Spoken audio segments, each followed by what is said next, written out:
అందరికీ నమస్కారం. నేను మీ శ్రీనివాస్ భక్తి మార్గానికి స్వాగతం. నా బ్యాక్ సైడ్ కనిపిస్తున్నటువంటి క్షేత్రం వచ్చేసి కుండలేశ్వరం. కాశీ క్షేత్రానికి సమానమైనటువంటి ప్రతిఫలాన్ని అందించేటువంటి క్షేత్రంగా దీన్ని పిలుస్తూ ఉంటారు.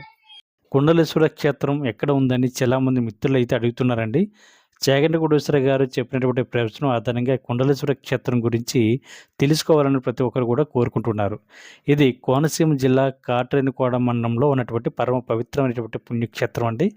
ఇది అమలాపురం నుండి 24 కిలోమీటర్ల దూరంలోను, వరమల క్షేత్రానికి 10 కిలోమీటర్ల దూరంలోనూ ఉందండి. ముందుగా ఈ క్షేత్రానికి చేరుకున్న తర్వాత ఇక్కడ కనిపిస్తున్నటువంటి వృద్ధ గౌతమి గోదావరిలో స్నానాన్ని ఆచరించి దాని తర్వాత స్వామివారిని అయితే దర్శించుకోవాలండి. ఈ నదిలో సాక్షాత్తు కాశీలో ఉన్నటువంటి గంగాదేవి ప్రతిరోజు తెల్లవారుజామున వచ్చి స్నానాన్ని ఆచరించి తిరిగి కాశీ వెళ్తుందని చెప్తూ ఉంటారు. ఎవరైతే కాశీ వెళ్తున్నారో ముందుగా కుండలేశ్వర స్వామిని దర్శించుకున్న తర్వాత కాశీ వెళ్ళాలని